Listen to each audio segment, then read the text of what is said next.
Welcome to Everything Co-op, bringing you information on how cooperatives can help improve your quality of life. This show is being sponsored by the National Co-op Bank, NCB. The NCB is dedicated to strengthening communities nationwide for the delivery of banking and financial services for the nation's cooperatives, their members, and other socially responsible organizations.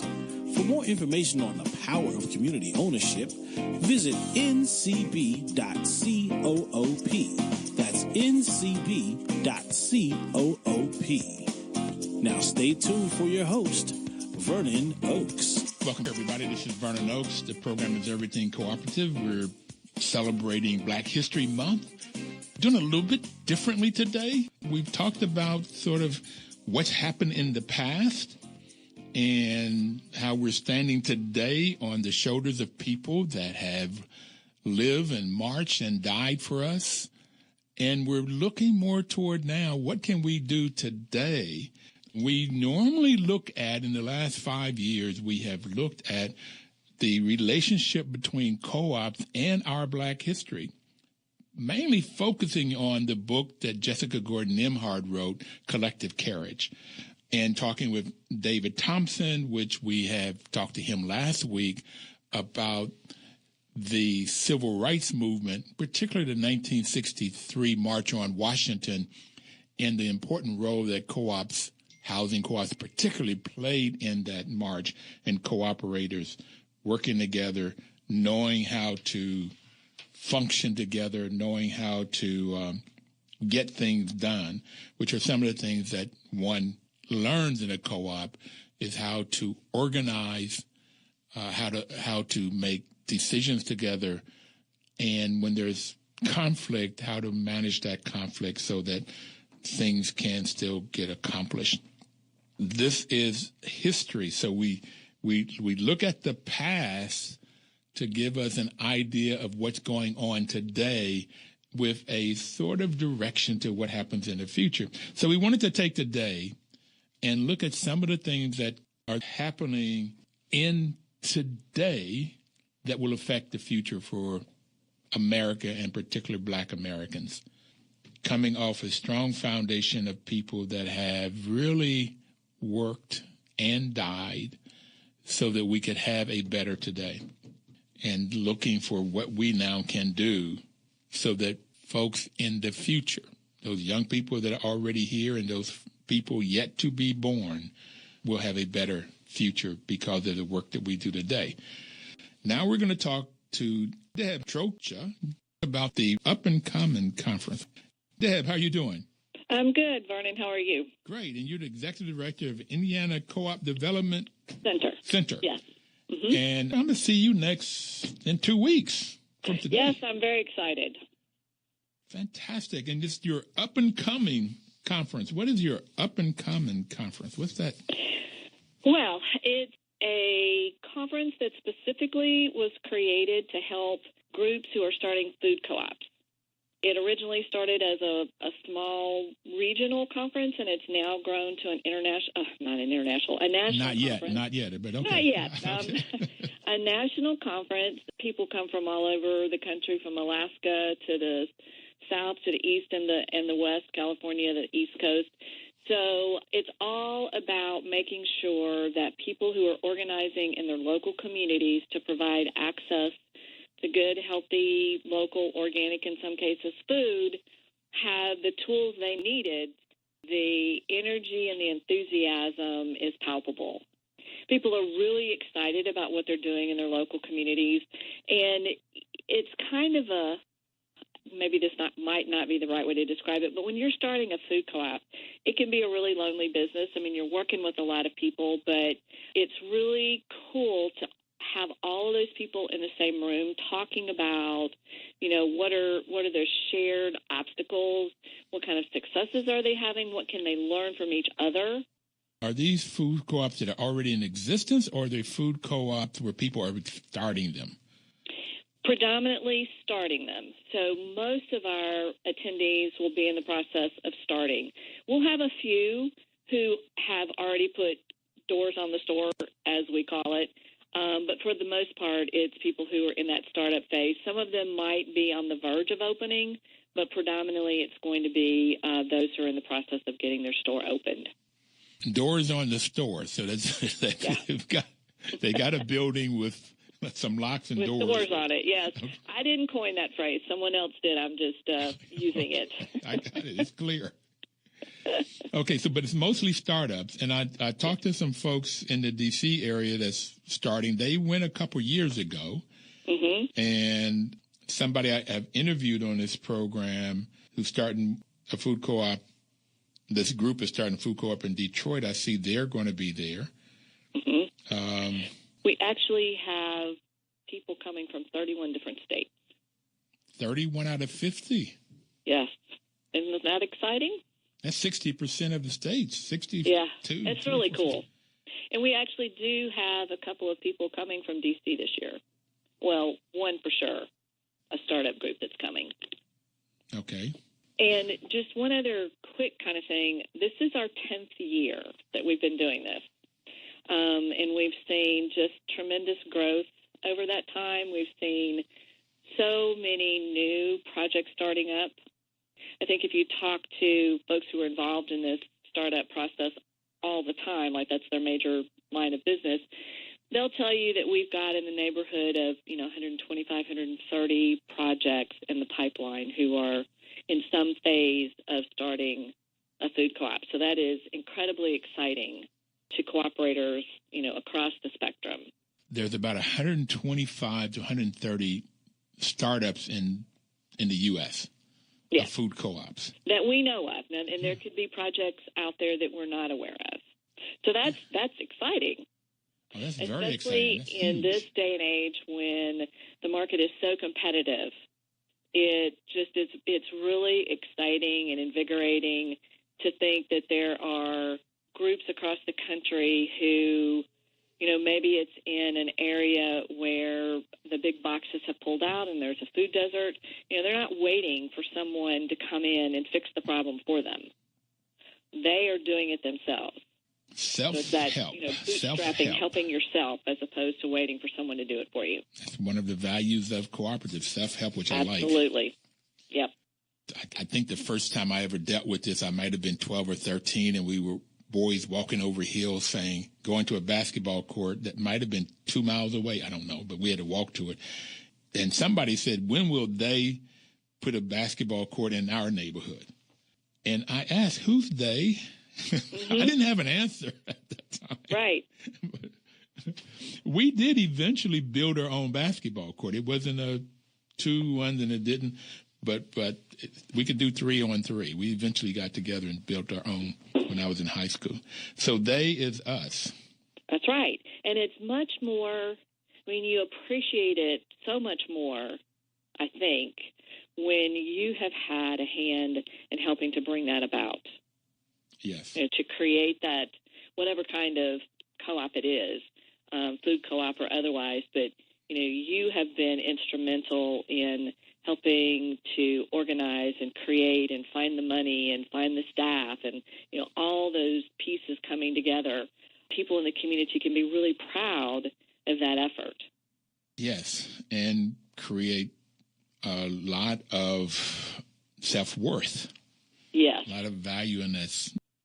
So every time I think I'm coming out and I'm going to see you, and you were the executive director of the Indiana Cooperative Development Center, so I'm always thinking I'm coming to Indianapolis, and I've got to remember this is up in further colder country in Milwaukee.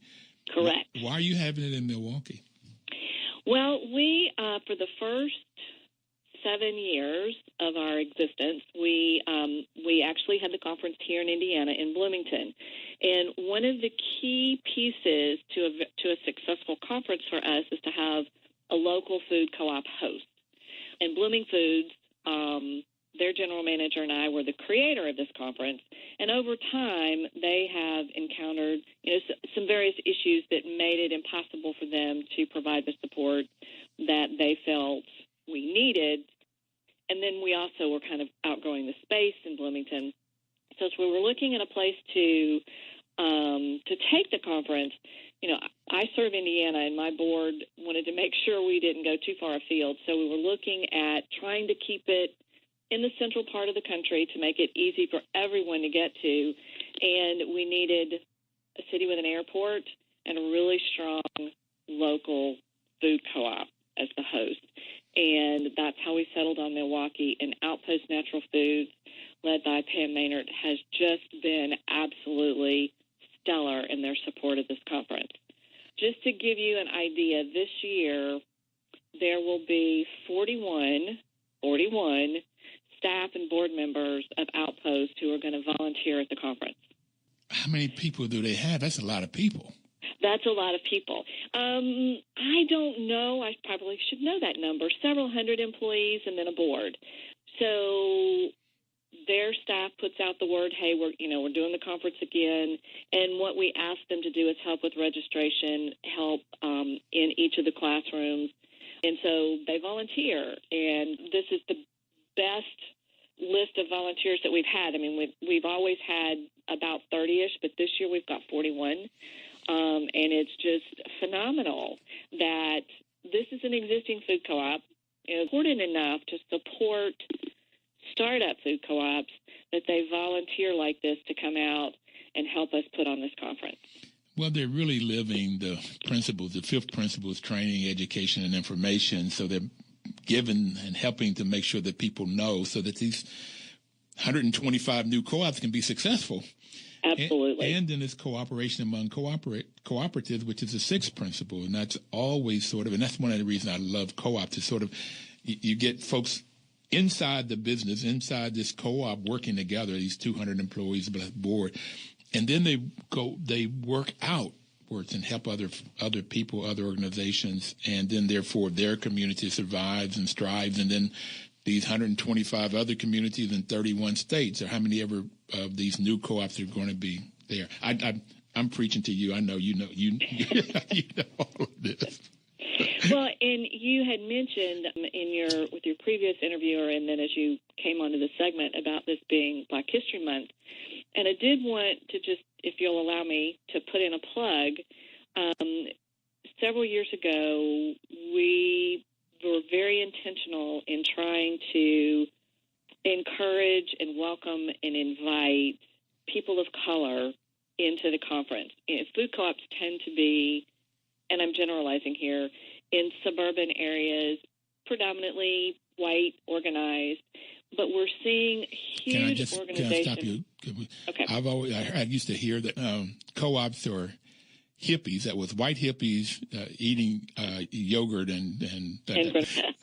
but that we really don't know, and this is one of the reasons for this program and why NCB supports it, is a huge history of co-ops in the Black community and bringing it over from Africa and all of that. So please, I was going to talk to, when you said, please, your co-ops and people of color workshop track. You have a whole track with looks like 8 or 9 different kinds of things going on Friday and Saturday. So, yeah, please talk about that, how that got started. Absolutely. So we were very intentional about creating a space for co-ops that are organizing, and a lot of times these are going to be in urban areas, low-income areas that are a lot of times in food deserts who've been without a lot of resources.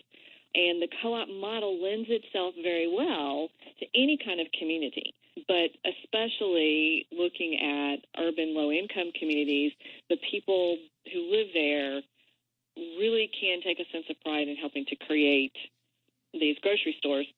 So anyway, we have created this track. The speakers in that track come from organizing groups, people of color. The speakers are people of color. We try to cover a lot of topics because we want to show that we're welcoming, we're inviting. We want people to be comfortable, no matter the color of their skin. Co-ops are very, very welcoming and inviting. And we have seen an increase in the diversity of our attendees. And I think a lot of that can be contributed to the fact that we really are reaching out and trying to be very intentional about being as as inclusive as possible. Deb, we've got to take our break, but we'll come back, and I want to talk about some of those classes. We'll be right back. Please don't touch that dial.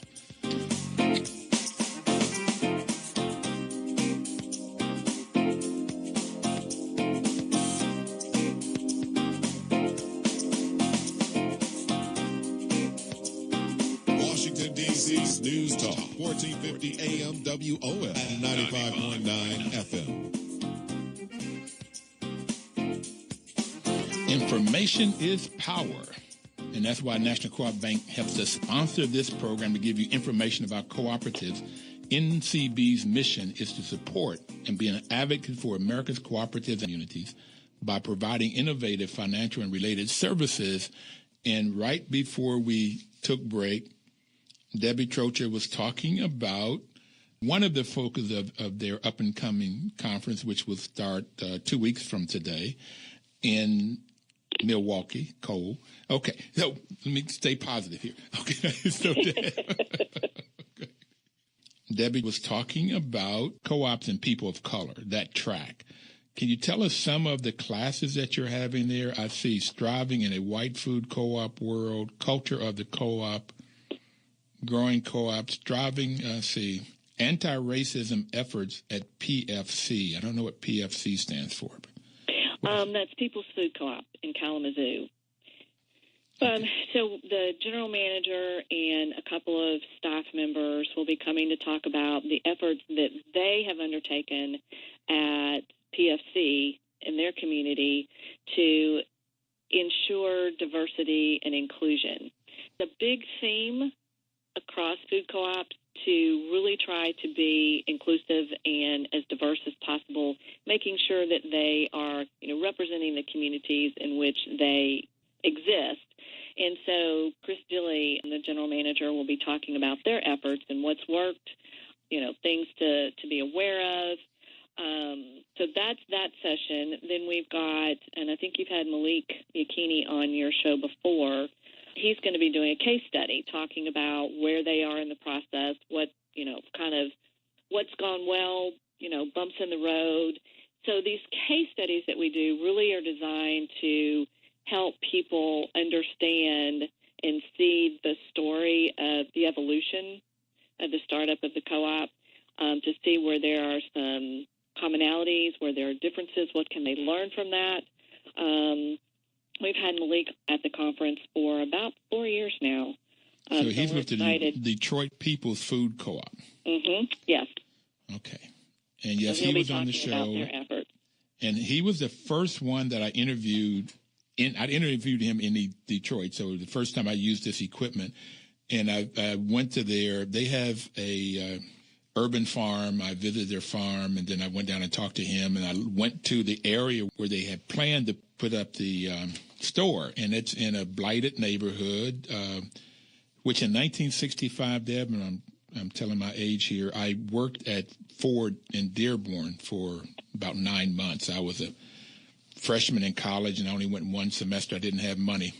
So I went to Detroit, and I worked, and that was great for me because I learned that I didn't want to do that kind of work the rest of my life, working in a factory.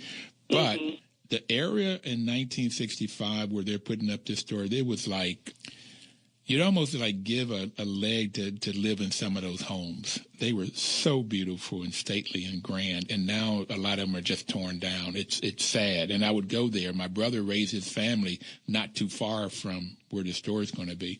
Oh, awesome. Yeah, I would go there every 5 years or so.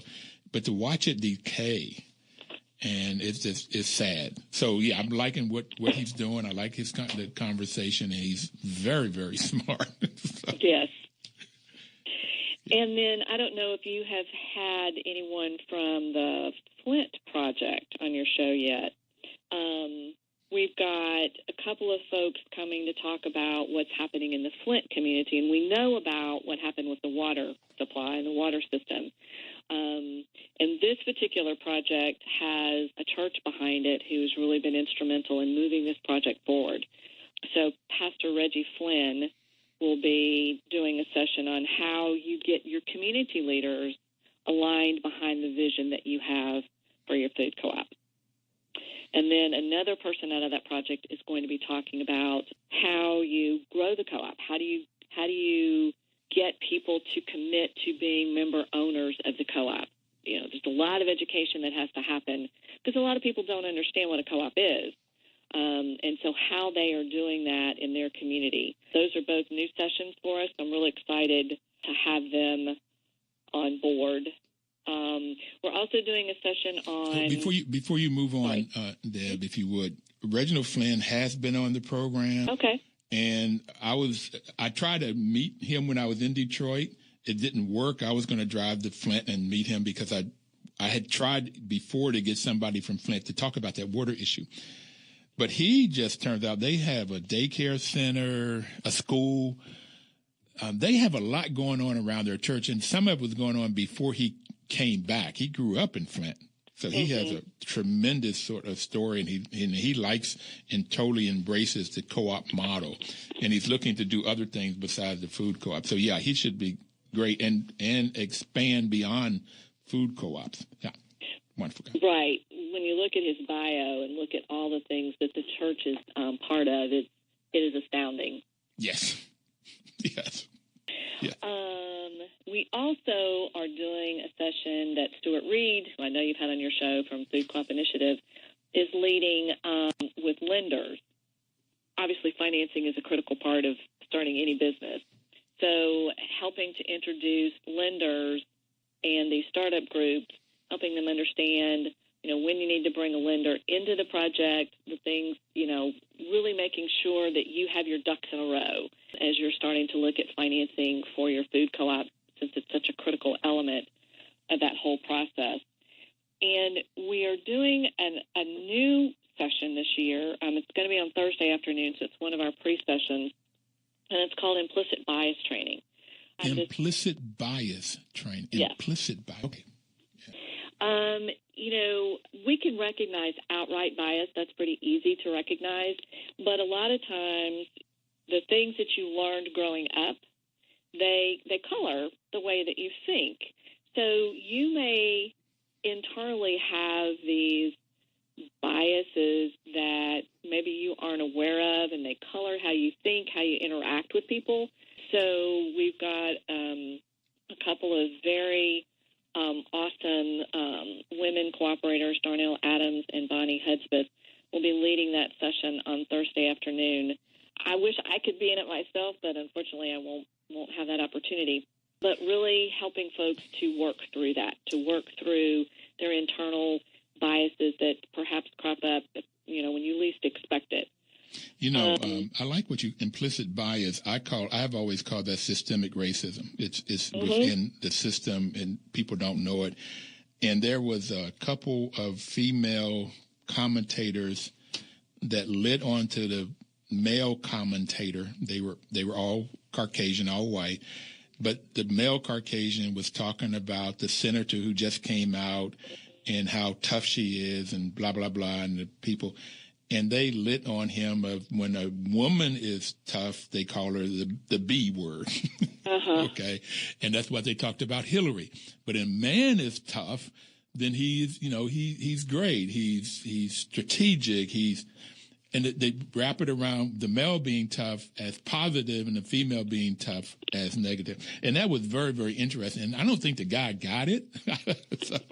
But that happens with blacks and whites and around all kinds of things, whether that's religion or race or gender. I like that. I'm gonna be in that one. I'm gonna do my best after but thank you. Okay, what else you got going? And we only have a couple more minutes, so. One other thing I wanted to put in a plug for. So we are doing a tour the same time as this implicit bias training of the Sherman Phoenix. All right, I want to go to that too. I can't do both. Okay. I know you can't do both. It is a building that during the race riots was almost destroyed. They recreated it as like a maker space. So inside of this facility, all of the businesses are African American, people of color.